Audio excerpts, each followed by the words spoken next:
Hey guys, welcome back to Starcastic Remarks. My name is Ryan, and like always, we appreciate you guys listening to this episode. We've got a very special episode here today. We didn't do our normal episode on Wednesday because, with the summer going on, both Chris and James are extremely busy, and I don't think anybody wants to hear me talking for an hour. So I just kind of pushed it off, and we'll start back with that on Wednesday. We've also got some more fan stories coming up for you. But today is a very special episode because we have the Stars beat writer from The Athletic, and he's also a producer and hosts some shows on 96.7 The Ticket. We have Saad Yousuf, who has graciously agreed to kind of talk with us some Stars hockey. Hey, Saad, how are you doing today? I'm doing good, man. How are you? Doing good. I appreciate you coming on, and I love doing this stuff with like always. But Yeah, of course, anytime. yeah, Saad is not a stranger to the show. We've changed it quite a bit since we've last talked. It was about a year ago, but we got a lot of questions we like to ask you if that's okay. And I mean, we're gonna go everything from like obviously we got to talk about head coaching a little bit. We'll talk a little bit about the past season and maybe what you thought about it. And there's quite a few like off-season topics, and then we got a couple of Twitter questions, some Awesome. from some people who were just curious about what you thought about their questions. So, but what I want to get into first is the head coaching, because that seems to be kind of the big thing surrounding most of the teams right now that are outside of the playoffs and are not currently in the playoffs. So, while we're doing this interview, we're waiting for Game 2 to happen on Saturday between the Colorado Avalanche and the Tampa Bay Lightning. But recently, Bruce Cassidy accepted the job as the Vegas Golden Knights head coach. Um, at the time of this recording, the Stars are still looking for a head coach. Now, before I get into any kind of names, anything like that, Saad, what I'd like to ask you is, what kind of coach do you think the Stars really need? Because when you look back at the past, we've had like almost extremes to opposite ends. We've had Lindy Ruff, who it was fun, it was offensive, it was a lot of that. And, we were the best team in the league, but we didn't do well in the playoffs. And then we had the crazy, complete opposite of Ken Hitchcock with his second time around and Rick Bowness. So, is that something that we need to focus on? Do we need an offensively minded coach? Do we need someone balanced? What do you think? Yeah, I think balance is always the way that you want to go, and that's an ideal world that you do want the balance. Now, I think what's kind of, I guess, flying under the radar a little bit when it comes to discussing coaches is that it's not just about the head coach, in my opinion. It's also about the staff that he's going to bring in underneath, because that's going to have a lot to do with it. Like whatever you felt about Rick Bonus last year, the power play that went completely dormant and just was not even a factor in any way for the second half of the season. That's not really on Rick Bonus, right? Like that's on Derek Laxdal. And so like you have to have a good staff altogether. And of course, you do want to hit the balance. Now, I won't I can give my opinion if you want, but I'll tell you what the Stars' opinion is and what they're looking for. And what they're looking for is someone who can maintain the defensive structure that they have in place and that they've kind of learned to play with over the last 3 or 4 years. And they want to maintain that, but then inject offense into it. So I would say that the focus is still to keep the defensive structure intact. It's not so like obviously this team needs offense. Anybody with any kind of a hockey sense knows that just by watching them. But I think you could have they could have had the mindset of like, all right, we need to just score, score, score, and then we'll see if the defense can stick around or not. That's not what the mindset is here. The mindset is the defense is the base that needs to stay in place. Now let's see how the offense can take itself to another level, which it desperately really does need to go to. And if you look at the two teams who are currently in the Stanley Cup final right now, I think they're two perfect examples of exactly what I think the Stars are trying to do. I mean, Tampa is known for their shutdown defense, and especially this year, they've done that to some of the best teams in the NHL. And then, Colorado the past couple of years, they couldn't get out of the second round. And then they finally got over that hump this year. And I think a lot of it has to do with not necessarily like the offensive play of Cale Makar, who is amazing in that right. But the defensive side of the game for the Colorado Avalanche has gotten tremendously better. So I agree with you 100% in what the Stars, they need to imitate that if they want to get to that level.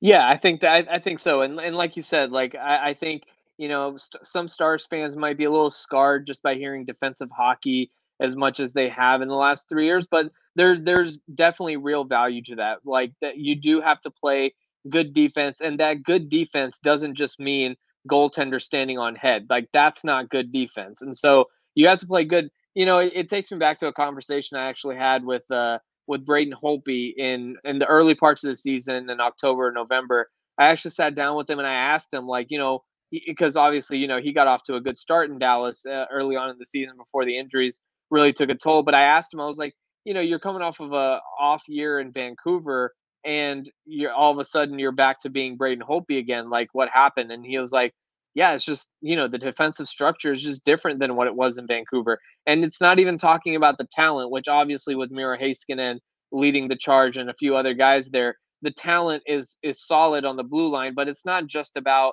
the talent. It's about having that structure in place, which the Stars do. And you know what? They have a 23-year-old young goaltender, and they're going to need to make sure that they protect him as much as possible. But they still need to score offense. Like they still need to score goals. That cannot be something that's just thrown on a back burner, because the offense, unless you actively do something about it, it's not going to just take care of itself or anything like that. It's going to take a real plan and a real system to be put in place. All good points. There's so many rabbit holes I want to jump down, but we'll get to them eventually. But um, sticking with the head coaching thing a little bit, I think I already know the answer to my own question when it comes to you and what you think. But there's this idea in the NHL about the coaching carousel, right? So once you get an NHL head coaching job, you're in the head coaching carousel in the NHL. And a lot of teams seem to be going with just recycling old coaches, right? And what I would personally like to see is somebody outside of the carousel. And I can point back to Jim Montgomery, which, I really hate the way that it ended. I wish it had ended better, but you can't deny the fact that he figured out a way to make the Dallas Stars successful, and Rick Bowness jumped on the coattails of that after Jim Montgomery was fired.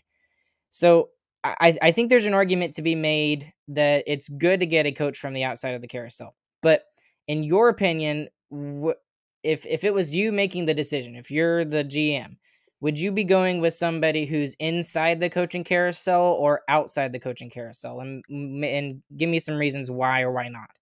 I personally, in this, so it's also depends on what situation you're in, and with the situation that the Stars are in, namely with the GM having 1 year left on his contract and not knowing what the future holds outside of that. That definitely plays into just what kind of security the coach is going to feel. Someone that's been in the carousel versus someone that hasn't. Now, I was asked this on Twitter the other day, and I kind of just without much explanation said, like, the three guys that I would personally be looking for are Grumberg, the Finnish coach Delanen, and Mark Savard.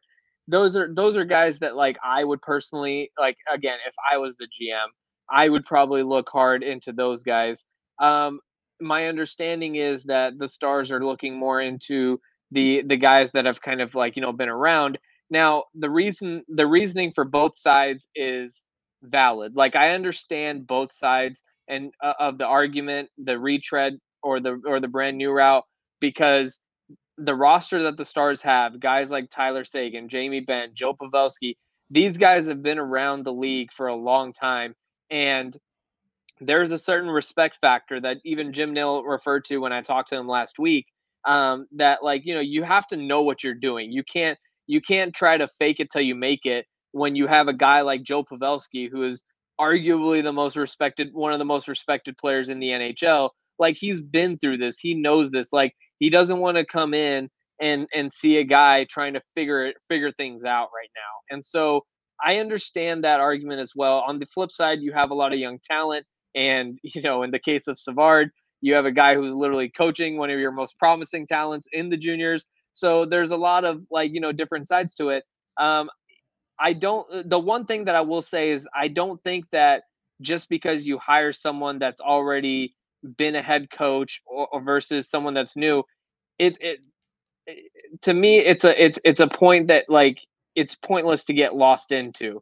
It's not that much about what their history is. For me, it's about what are you going to do going forward, and what is your system like. What are your priorities going to be? Because you know what, there are a lot of guys that look.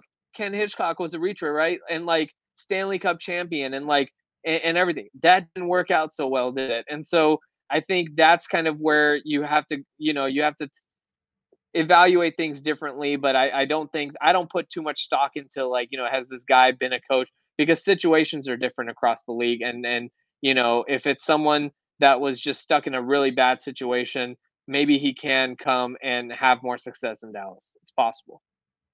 And I like that. I was actually going to be my next question was the Twitter comment that you made, because I mean, I don't know if you know my personal opinion. I would love Mark Savard would be my pick, and it just makes sense to me. But Chris and James and I have kind of beat that kind of with a dead horse, kind of already. We've talked so much about Mark Savard and why we want him to be here, but I did want to ask you about those other two guys that you mentioned, because the thing across the NHL is not to bring in European coaches. That's just not seems to not be a thing. So can you kind of enlighten us about those two guys a little bit, and then maybe why you thought they would be a good fit for the Stars?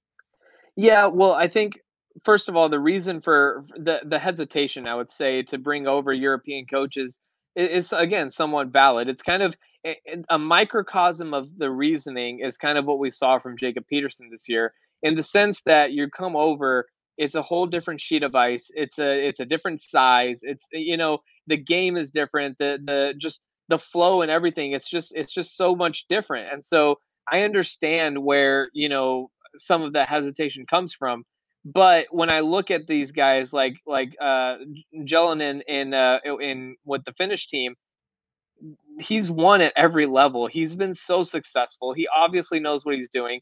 I would say this whether the Stars had one Finnish player or five, it's not really about that. Like this isn't something where you're just trying to have a good look or something. Like no, you got to be able to coach hockey, and the guy has proven that he can coach hockey at a high level. He's won championships. He's won at the highest level as recently as this February, right? So he's done a lot. And then same thing with the thing with the Swedish coach is just when you look at just the remarks that a lot of people have made around him, it sounds like he's kind of getting ready to make that jump. I just think with him and really both of them, really, I think what they might have to do is be an assistant on a staff in the NHL, and that's kind of going to be their way in. I don't know if a team will bring them in directly. That might be taking too much of a leap, and it definitely might be taking too much of a leap for a team whose GM is again on the final year of his contract.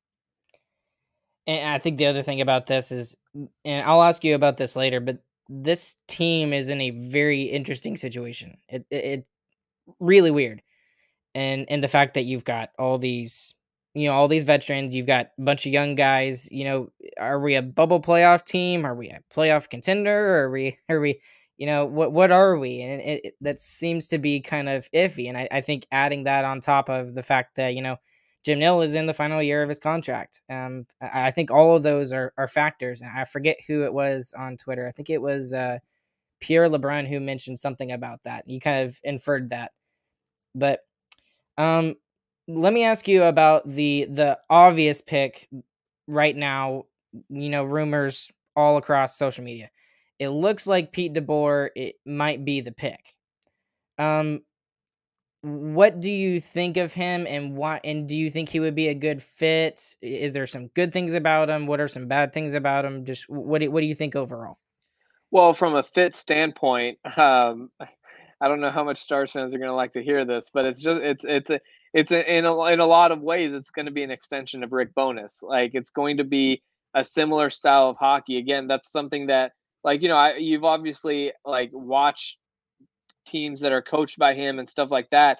But I just straight up, asked my colleague Jesse Granger, who's covered him in Vegas most recently, and that's what he said as well. That it's really just more of a defensive minded and kind of how it, I think like you can be defensive minded, but like you still need to keep offense to be a priority and have more of a formula there to I guess generate that offense. And that's kind of where I guess I would have my hesitation a little bit with with Pete DeBoer as well. But yeah, it is going to be to quote my colleague. He said, DeBoer instills a detail-oriented defensive style of hockey that emphasizes possession when his team has the puck. Like that sounds very similar to everything we've heard over the last few years. He goes on to say his breakouts are very structured and precise, leaving little room for spontaneity. And then says they were effective with that in Vegas, and then went on to say offensively, DeBoer prefers his team to hold on to the puck, send it back to the point, and take long range shots, looking for screens, deflections, and rebound opportunities. Again, it's a lot of what the Stars have been doing. I'm not saying, well, obviously it hasn't been working because they have been scoring at a higher clip, but they have personnel that I think that can really go either way, whether they go into this to continue this more, I guess, conservative style or open the ice up. I think they could go either way, and DeBoer seems to be more of kind of what the way that Rick Bowness kind of had it the last few years. Yeah, and like you mentioned, I mean, you got players here who are really good at that. I mean, assuming Klingberg stays here, he's a perfect representation of somebody who can get shots through from the point. You've got Pavelski, who is the best tipper in the NHL, and that's how we got a majority of his goals, the majority of his points was through that avenue. And yeah, it sounds like a pretty good fit. Now, like you said, Stars fans may not be very happy to hear about that, and maybe me a little bit too. But if that's the players we have, and that's the way that we're going to be successful, I mean, you got to go with that avenue. We don't have a lot of guys that are like the Nathan McKinnons of the world and the Connor McDavids that can just out dangle everybody. We've got Rope Hintz who can probably do that. That's about the only guy off the top of my head. And then Yeah, I maybe think Miro. Mira. I was about to say Mira can Yeah. do that kind of too. But we don't have like a ton of players who are based off of that. So I think it would be a good fit. Now the only thing with Pete DeBoer and I brought this up in one of our episodes, in why I would be worried with him as a head coach was his relationship with Robin Leonard in Vegas. So obviously we know the story with all of that. Robin Leonard was playing hurt through the playoff or through the end of the season, excuse me, and he pretty much sort of kind of threw his goalie under the bus. And a lot of people point to that relationship souring as one of the reasons why he was fired from Vegas. And it's also because Vegas is crazy and they just go after anything with a shiny penny. But Mhm. what should we be worried about that when it comes to Pete DeBoer, or do you think that was just a one-time situation? Because I really don't want that kind of relationship to happen with Jay Gottinger, because he seems like I'm gonna win a cup in Dallas. He's an up-and-coming young goaltender. He showed everybody in the first round of the playoffs that he's one of the best goalies when he's on his game. So is that something that we should be worried about with Pete DeBoer? Well, first of all, just a disclaimer. I just don't know Pete like that. Like, I don't know him. I don't know exactly what happened with Robert Leonard. So that's, I don't want to sound over my head, but I will say that I wouldn't be overly concerned about that. And the reason has really nothing to do with DeBoer or whoever the next coach is. It's just the fact that Jake Ottinger has such a great relationship with Jeff Reese, and Jeff Reese was retained even when the coaching staff was cleared out. And that's huge. Like I've talked to Ottinger plenty of times throughout the season. That relationship is different. Like I feel like no matter who the coach is and who the coach was, like Rick Bowness had a great relationship with Jake Ottinger. There's no question about it. He went to bat for him publicly in press conferences, didn't throw him under the bus and things like that. But a lot of it just boils down to Jeff Reese. Like it's one of those things that Ottinger is going to be in a good situation in Dallas, no matter who the next coach is, because Jeff Reese is still going to be here. And even if the coach is a little bit more rigid, the way that DeBoer maybe could be, maybe is, I don't know that, but if that is the case, then you have a mediator in Jeff Reese who understands Ottinger, who has literally been around Ottinger since the day he was drafted and came to development camp and all that kind of stuff. So you have a guy. I think that's the biggest reason why I wouldn't be concerned about it, is just the sole reason that Jeff Reese is here and he is going to be the Jake Ottinger whisperer before any head coaches. And you kind of mentioned that at the beginning is that, there's a lot of people that pay too much attention to the head coach when, it's really the whole coaching staff. So that's a really good point. Okay. So let me kind of transition from here a little bit because I kind of want to talk about just the season overall and then some questions that I had about the organization and like the direction of this team. At the end of the playoffs, after we lost in Game 7, of course, as a Dallas Stars fan, I was pretty devastated. But I had that sense of hope at the same time, right? Because we have all these young guys coming up. We have young guys who are the present and the future of this team. You got Robertson, you've got Hintz, Heiskanen, Ottinger. You have that new core, which I believe that it's really going to be transferred to them over the next couple of years. But when I looked back at the season, I couldn't come up with an idea of if I thought that this past season was a success or whether it was a failure. And I had pros and cons. I even made a list. I went through. I was just like, okay, these are the reasons why it was a successful season. Okay, this is why it was not successful. If I had to ask you that same question, what would you say to that, to answer that? Was this past season a success or was it a failure? In the big picture, I would say it's a failure. I mean, you just don't let go of a coach or part ways with a coach after a successful season. And the other thing is that, I people like to argue with me about this a lot, and about what the expectation is for the Stars, and a lot of people like to go at that. And look, it does, like, my whole point is that, like, as a fan, you're free to have whatever expectation you want of the team that you root for, whatever. As a journalist, I'm telling you just like what the organization expects from this season, for example. And going into this season, when this organization knew John Klingberg, Alexander Radulov, Rick Bowness, they knew all these guys were on expiring deals. Their expectation, whether it was realistic or not, was Stanley Cup or bust. They were 2 years removed from a Stanley Cup appearance, final appearance. They believed that this group had that in them. Now, obviously, they didn't even make it out of the first round, even though they did give Calgary a good fight. But they didn't make it out of the first round. So just by that standard, I would say it's a failure. Now, did good things happen throughout the process? Of course. Like, I mean, Jason Robertson, yeah, we saw him become the runner up to the Calder the year before, but this was Jason Robertson's coming out party.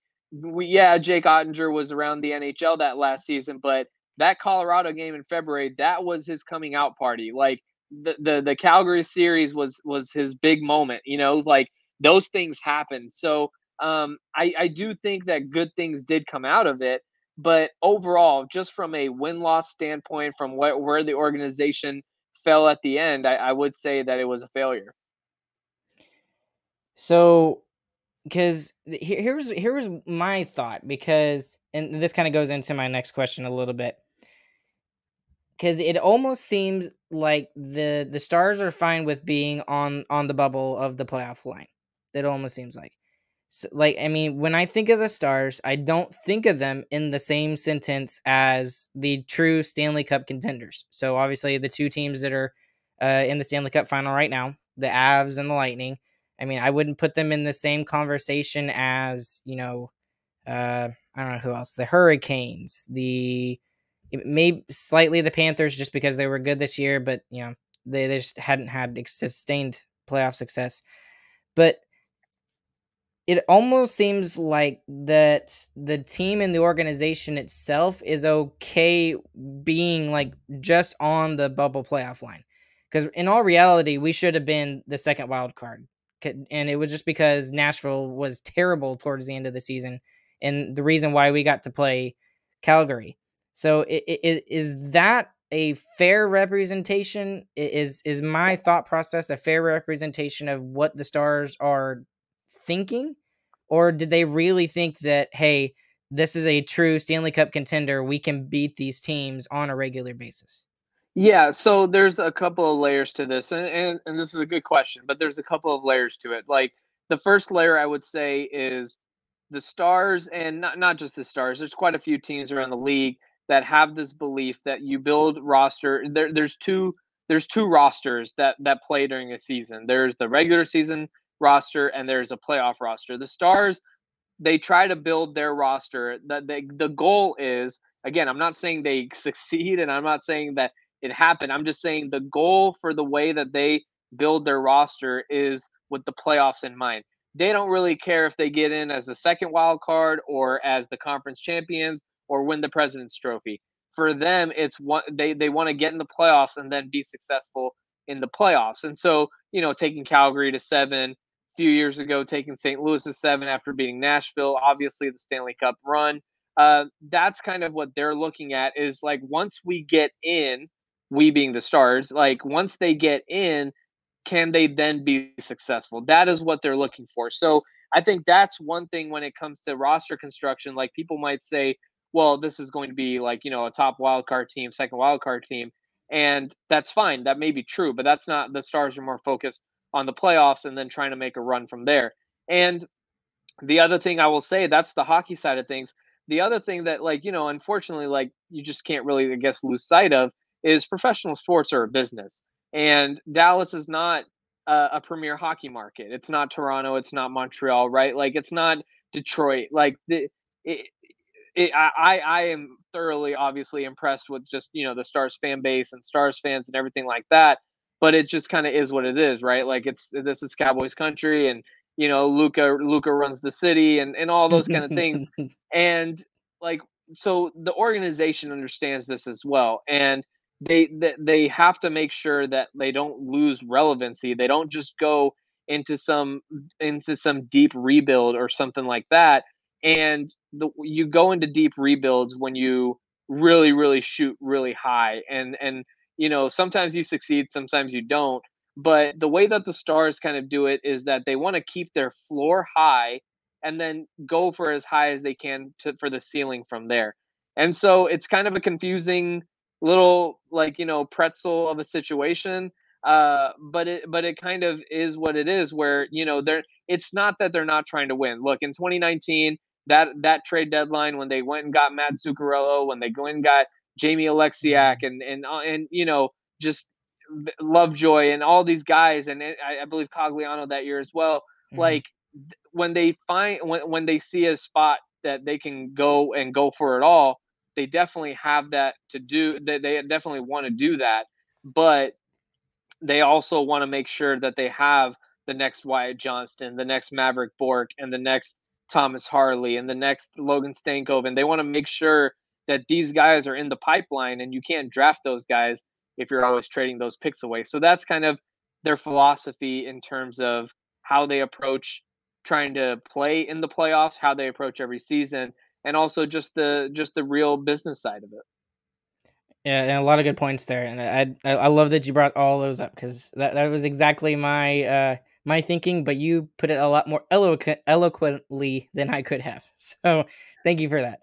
Yeah. Um, uh, my next question kind of is more so about the players from this past season, and going forward. And there's a couple in particular that have been in a lot of minds of Dallas Stars fans, and I'm sure you already know who I'm talking about. But who are some players that you were really impressed with this season? You kind of mentioned Robertson already.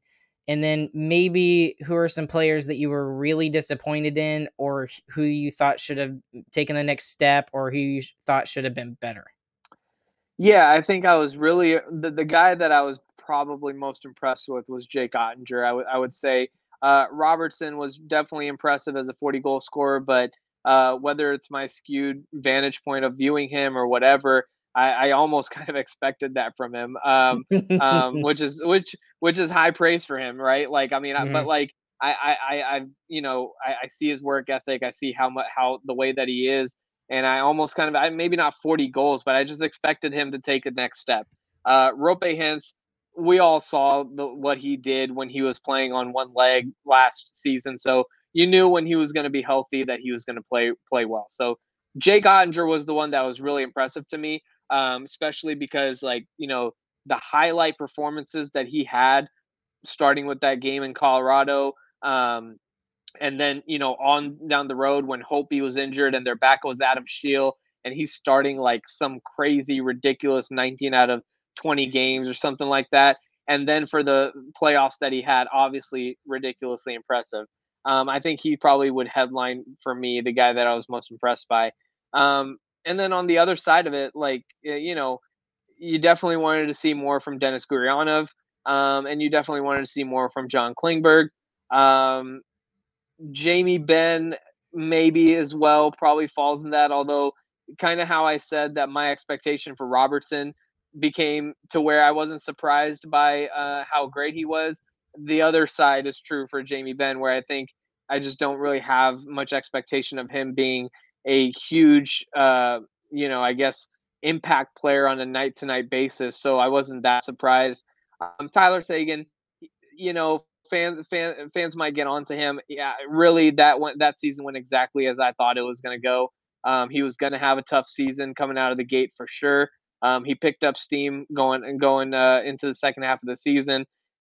I don't think everybody really understands how ridiculous of an injury and rehab he actually did go through. So I think Gurianov and Klingberg are probably the two guys that probably left me wanting more this season, though.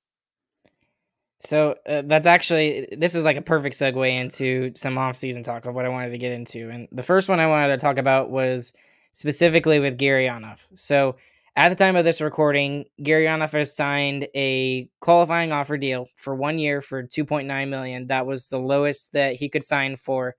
So it's almost like he understood that he hadn't been playing very well, and that he kind of knew that he wasn't going to be able to negotiate for more. Um, but with that $2.9 million cap hit, there's some expectations that come with that. And I love Dennis Gurianov with all of my heart. I really do. He's been here for forever. He was a first round pick back in 2015, 16, one of the 2 years. And it almost feels like that this is his last chance. And I know that's crazy considering he's still pretty young. He's still in his like mid 20s. I think he's 23, 24. No, I think But he's 26 now. I oh, he's think. 26? I think so. Yeah. Oh, wow. Okay. So I'm way off then on that case. Okay. Yeah. Well, Well, 25. 25. Okay. So Yeah. all right, so mid 20s. All right. Yeah. So but okay, well it still doesn't change my thought process, all of my thought process here. But with that $2.9 million cap hit, do you think that this is really his last chance with the Stars? And then with that $2.9 million cap hit, what would your expectations of him be this season? Because I think I've set myself said was I was thinking like 20 goals, like 50 points, and he's got to be more defensively responsible. What do you think? Yeah, I mean it's a hard question to answer right now without a head coach in place. Just because I don't know how the structure of the roster will be, right? Like, are there going to be three lines and a designated checking line, or is there going to be no checking line and it's just like you're just going 1 through 12, and like the coach is going to factor in greatly to me in what my expectations for Gurianov are going to be. Do I think it's his last chance in Dallas? I do. I think this is kind of it for him. And I think that if he doesn't really blow them out of the water in the first few months, Even if he's having a decent season, I could see him being moved at the trade deadline. That wouldn't surprise me either. Um, if another team now, if he's just absolutely down in the dumps through the first few months, then there's no trade market for him anyways. But if he's even, just average and not that great, I could see the Stars looking to move him then as well. Now, if he just blows it, if he just just is fantastic, then that's what you want. But yeah, I think this is probably his last go around. My expectation for him, I won't. Again, I'll reserve that until after there's a coach in place. But I do think that generally speaking, his absolute floor, like the worst that he should be, is a middle six forward, and his ceiling should be a top six forward. And that's probably going to come on the second line, assuming that the top line stays together. Again, that depends on the new coach, but assuming so, I still think that he should be flying down the ice, and like you said, he needs to be more defensively responsible, and he needs to just, to me, the defensive part of the game comes a lot with above the shoulders as well, and he needs to just really, his hockey IQ needs to take a step. It needs to take a jump. He can't be making boneheaded plays, because I've kind of said he's the inverse of Joe Pavelski. Joe Pavelski has very limited physical skills that will really impress you, but he is one of the smartest players in the NHL. And Gurianov has all these tangibles that really, captivate you, and it's hard not to be captivated when you see a guy flying through everyone and scoring these goals or unleashing a one-timer and things like that, but he doesn't think the game at the speed that and what happens is when you're not thinking of the game, there's four other guys on the ice with you, and you're holding them back as well. So I think he needs to take those steps, but I would expect him to be a middle six to top six forward. Love all the things you said there, because, and I totally agree with you, because the Dennis Gurianov that we saw in the bubble playoffs, that's the one that we're trying to get to, and we've seen it. We've absolutely seen it, and everyone points to that one goal. I believe it was against Vegas. He was on the right half wall on the power play, and he just let a bomb. I mean, it had to have been over 100 miles an hour, and it went straight over. I can't remember who the goalie was. I think it was Fleury. It was Fleury or Leonard, one of the two. And it was just a bomb. It was amazing. And I thought right in that moment, I was like, that is a guy who has got all the confidence in the world. And that's when I realized that we actually had a chance to possibly win the whole thing, was just because we were getting hot and we had a really bunch of confident guys. And I would really love to see him get back to that, because, the past 2 years, we haven't really seen that kind of confidence from Dennis Gurianov. So I like what you said about him there. Let me go ahead and kind of segue a little bit. You talked about it a little bit with Gurianov, but it seems like there's a lot of options for the Stars when it comes to top six forwards. We've got guys who can be top six forwards. A couple of players that come to mind who can probably play in the top six. Obviously we've got the first line. Those three guys are kind of solidified. I would put Sagan in there as well. The only players that I would, maybe not consider in that top six anymore is maybe Jamie Benn needs a relegated role where he's down in the middle six or bottom six forwards. And then same thing with Gurianov. Maybe he would work better on a third line. So that leads me to look at some of the players that the Stars do have that could be in that top six. And there's a couple in my head, but is there any other players within the organization or within the current roster right now that you think could probably push for a top six role, other than like maybe Ben and Gurianov, and maybe push them down the lineup a little bit? What do you think? One player that I've just been really impressed with, top to bottom, his body of work has been Jacob Peterson. I don't know exactly how he factors in and where he factors in, and he's a left winger center, mix kind of. You can play either way. And when you talk about, like, obviously Robertson, Hins, Pavelski, and then you have Sagan in the middle on the second, I wouldn't hate seeing Peterson on the left there. And then on the right, I mean, if you have, like you said, Gurianov would be an option there. Student Each showed me a little something. Like again, like I don't know if I want, like I don't know if like he is a second line right winger on a championship team. I'm not sure about that. But yeah, I think I was a little, I was pretty impressed with him as well. And then after that, you're starting to get a little bit more into the younger guys, right? With the guys that maybe aren't as proven yet. And so I think, yeah, I do think that there is that they have some options to fill out the top six. Um, just talking right now off the bat, you have the top line, like I said, if it's Peterson, Sagan, Gurianov, I could see that as something that works as long as Gurianov is playing up to his potential. Tyler is back to playing to what he needs to be at, and Jacob Peterson just takes the next step. I mean, he was a rookie last season and was still really impressive to me. Just the way that, despite being yanked in and out of the lineup, having a relegated role, changing line mates all the time, it just seemed that no matter what happened, he was still there and still producing. And again, he has the hockey IQ that is something that is just everyone around the organization raves about. So yeah, I think they have a few options, but I don't think they're just like overflowing with it.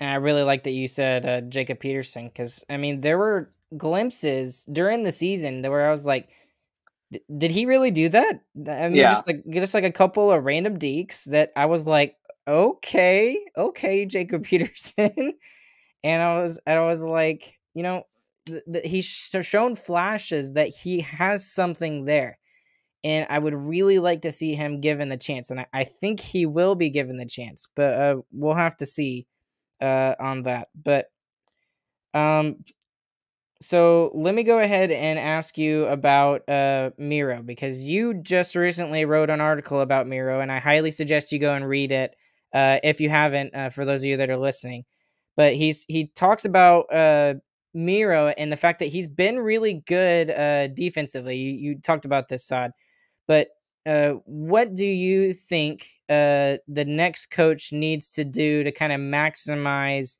Miro's potential? Because it seems like on the defensive side of the game, he's got that down to a T, which we've seen. But he's kind of fallen off a little bit offensively. And I mean, even at the beginning of this season, I think Chris and I were talking about him being a possible Norris candidate because of the way he started the season. So, what do you think the next head coach needs to do to kind of get the most out of Miro Heiskanen? yeah. I think there's an element of maximizing the potential on the roster that the head coach has to come in with, and that doesn't. I'll get to Miro in a second, but that really goes for the entire roster because the stars are so tight against the cap, and the Robertson and Ottinger extensions are still pending that they're not going to have a lot of money to work with, and so the coach is going to have to come in with this mindset that he is going to be able to maximize the guys. And if you're able to maximize, now to bring it to Heiskanen, if you're able to maximize Heiskanen, in my opinion, that is a very high ceiling. I don't think that I don't think that he's come close to realizing that ceiling yet, um, and I don't think that it's completely his fault. Again, opinions can change as time goes by, but what I've seen so far is that he has played mostly on his weak side. He's a left-handed defenseman who's been playing on the right. Again, like you mentioned, I wrote a whole article about this, so I won't regurgitate the whole thing. But there's a lot of elements to this where he's been playing on his weak side at 5-on-5, especially with Ryan Suter, a guy who's a little like he's older. Again, I'm not just not to take shots at Ryan Suter or anything like that. It's just when you look at the numbers, and in that story that I did, I looked at his numbers in the 540 minutes that he's played with John Klingberg throughout his career so far, and it's basically the exact same line as Cale Makar and Devin Tays in Colorado. It's and that was mostly with a 19-year-old Heiskanen because most of those minutes came in Heiskanen's rookie year. So the point is, I think, and then on top of that, he's been playing on the second power play unit. And he was running point on the second power play unit. Then once they signed Suter, he was moved to the half wall on the second power play unit. So I think in order to maximize, you have to put him in a good position. Now they have very little supply of right-handed defensemen in the organization right now. And if John Klingberg leaves, which I would expect that he does, then I think you're even shorter there now. And what do you do at that point? Do you just pair him with Yanni Hakanpää, your only guy, and kind of then hope that Essa and Ryan Suter figure it out on the second pairing, and Thomas Harley figures something out? Like I don't know. There's a lot of question marks there, but I do think that playing him on his strong side would be a good start. Giving him more power play opportunities with the top unit, which again, with Klingberg's departure, I would assume that it's just a very natural transition with Heiskanen running the point, with Robertson, Hintz, Pavelski, and Sagan there on the top unit.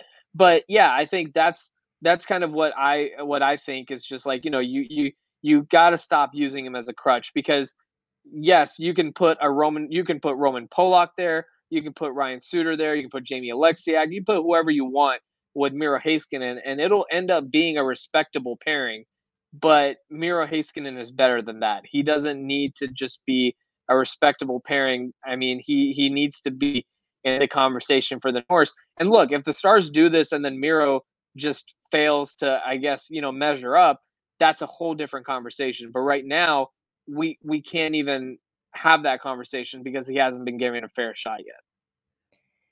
So, one of the things you did point out was the fact that the Stars don't have a ton of right-handed defensemen, like you mentioned, and you kind of already answered my next question about Klingberg. You think he's gone, and we've seen some, I would say, smoke when it comes to Jeff Petrie from the Montreal Canadiens, because there was some smoke with that. I think at the trade deadline during the season that we possibly could have gotten him.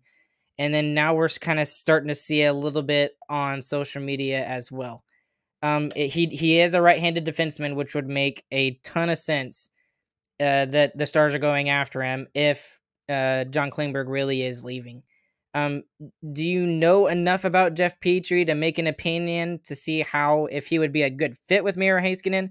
Because that would allow Miro Heiskanen to play on the left side. Jeff Petrie would be a pretty good shutdown role kind of defenseman. Could you formulate an opinion just based off of that? Yeah, I mean, with an exact fit with Heiskanen, I'm not sure about that. Like in terms of me giving my opinion on that, but I will say it's an expensive contract through 2025. Like, he's making north of $6 million. If that's something for a 34-year-old, again, I don't know if that's the best option. That's just where a lot of the smoke has been. Honestly, to be quite honest with you, man, like I don't know that there is a really good option for the present. And that's where, it's going to come to this draft. Like, I really think that if a guy like Ryan Chesley's there at number 18, like, you're going to have to, you got to address that need. And I know they like to go with best player available. Yeah. And that's fine. But here's the thing. Here's the other thing with Miro. He's 22 years old. He has not even entered his prime yet. So the guy that you draft, the kid that you draft this season, is going to be NHL ready when Miro is just entering his prime. Yes, it's not great how that in 4 seasons, Heiskanen has mostly played on his weak side. That's not ideal. But at the same time, you're a little behind, but it's not too late. And so to come back to your point, I don't know about someone like Jeff Petrie myself right now. Like, there's other options on the trade market. Free agency is very slim pickings. I guess it's John Klingberg. Like, that's the guy. So, right. So it's slim in free agency, but yeah, I do think there's a couple of avenues on the trade market, but it really, to do this right, you got to draft a guy. They tried to do that with Honka. Julius Honka was a right-handed defenseman. Obviously, it predates Miro, but they tried to do that. Didn't work out, obviously. But they need to address that in the draft. Yeah, and I mean, if you can just get him on the left side. I mean, we saw that in the World Championships. I don't know if you were able to watch. I was able to watch a little bit, but at the World Championships, he looked great. And I know it's a totally different level of competition and stuff like that. Not all the best players in the world are there and everything, but he looked really comfortable. So I'm just hoping that the next coach can take care of that. So we're getting here pretty late. Let's do this next question kind of like a lightning round. All right. So Okay. what I'm gonna do is I'm gonna ask you about UFAs and RFAs, and mostly about the UFAs, and I'll ask you if they're gone or they're staying. And I Okay. don't we don't have to get into numbers and stuff like that, but I just want to get your opinion on mostly the UFAs, because the RFAs, I think most of them will probably be re-signed. But Right. okay, so first one, Vladislav Nemestikov, gone or staying? I'm gonna say he is gone. Gone. Okay. Radulov, we already know is gone because he's signed in the KHL. Michael Raffle. Stays, and I'll put on I'll put this little caveat. I think one of those two stays. Like, I don't know which one, but I think out of Nemesnikov or Raffle, I think one of them stays.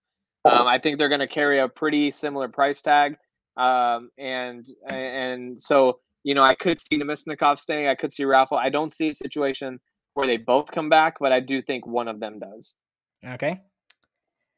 John Klingberg. Gone. Gone. Okay. Andre Sekera.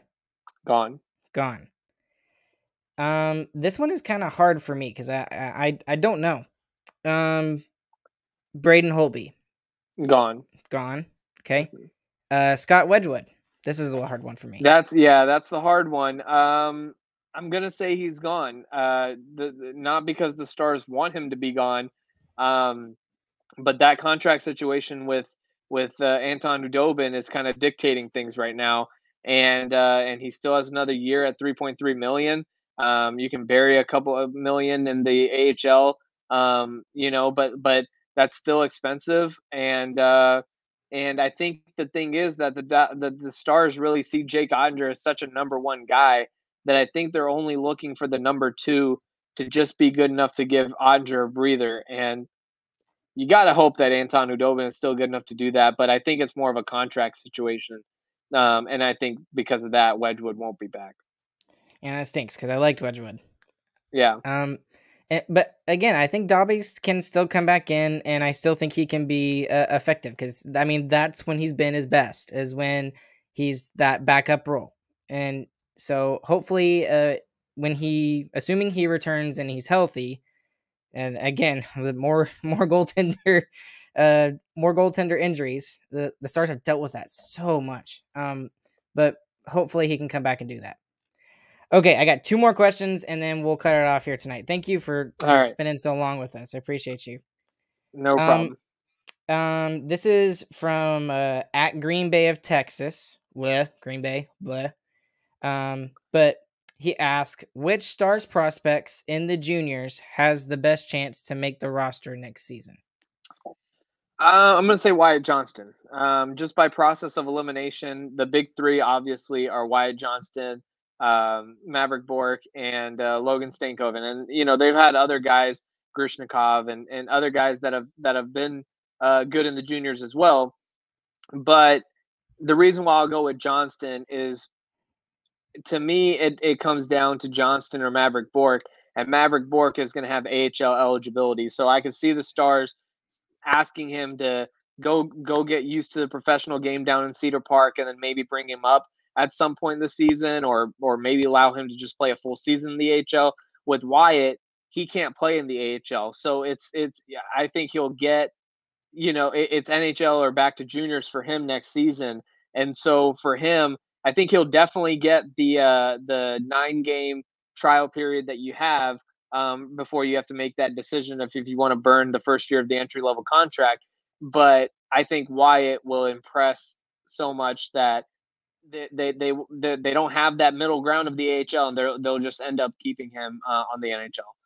Cool. That I'm really excited for that because I mean, all three of those guys could be giant scorers in the NHL for the Dallas Stars. And I mean, we've seen across Twitter all the accomplishments they've received, and I think each of the three of them led their respective league in points per game and stuff like that. So that just gets me really excited.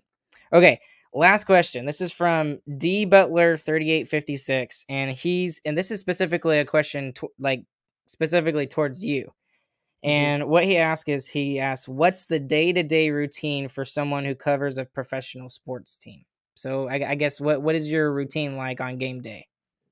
Yeah, I mean, obviously the routine changes quite a bit from in season to off season and things like that.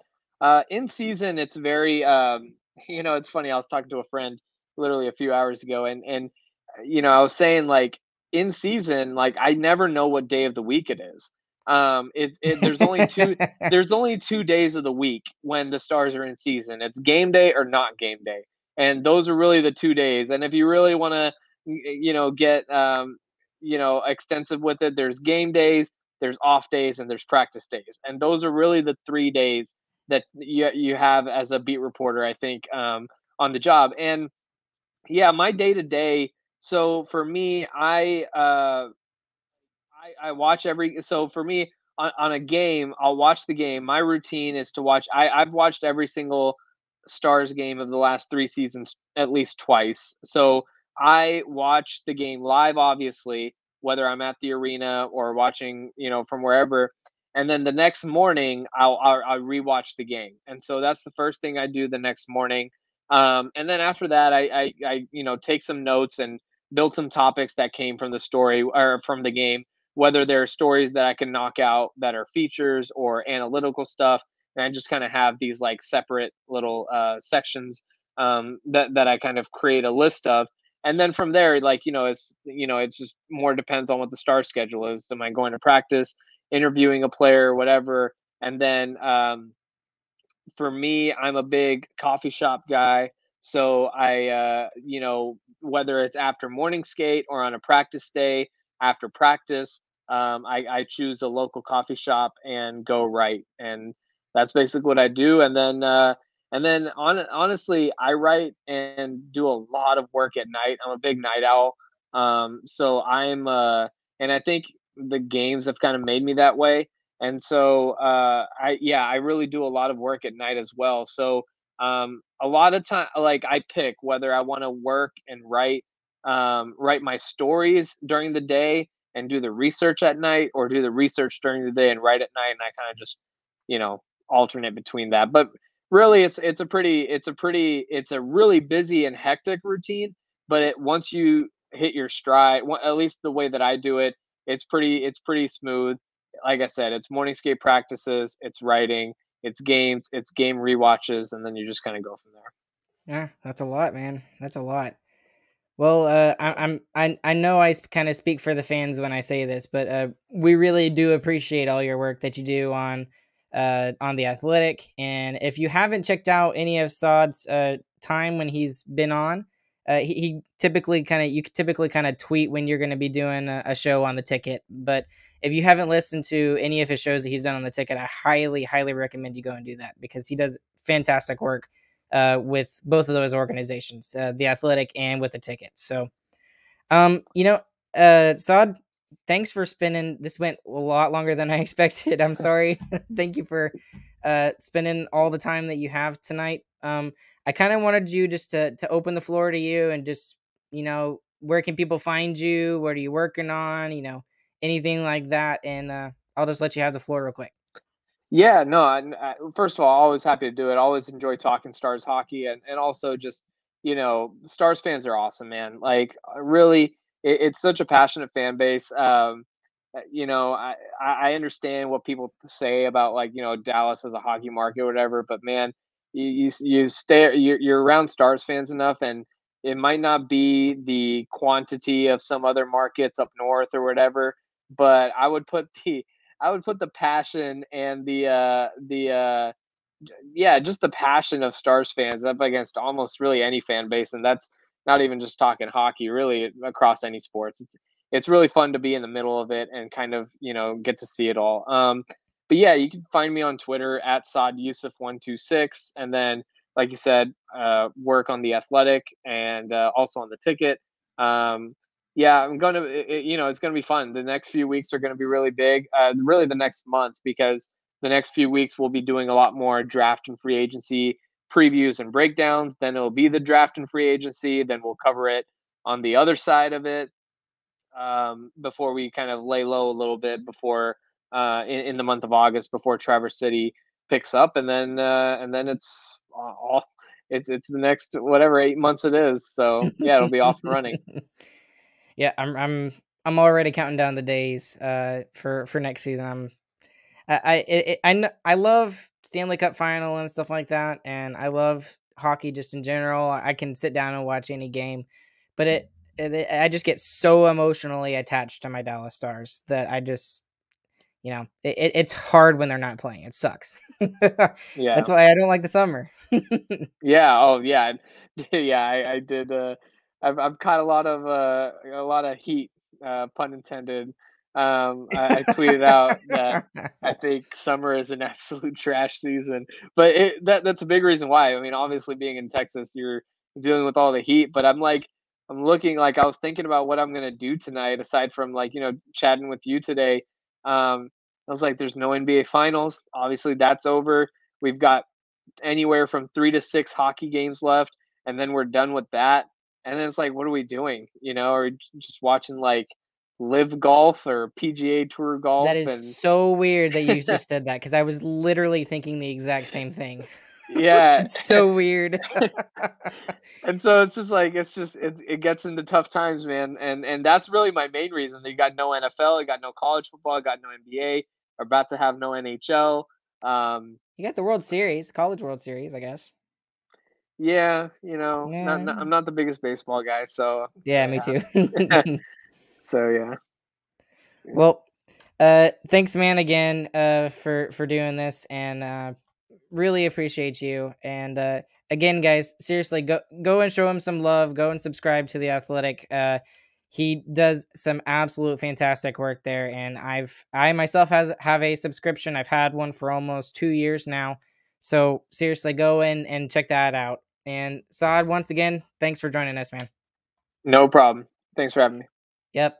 And we're going to close it out here today, you guys. My name's Ryan. This has been Starcastic Remarks, and we will catch you guys on the flip side. Have a good evening, morning, whenever you're listening.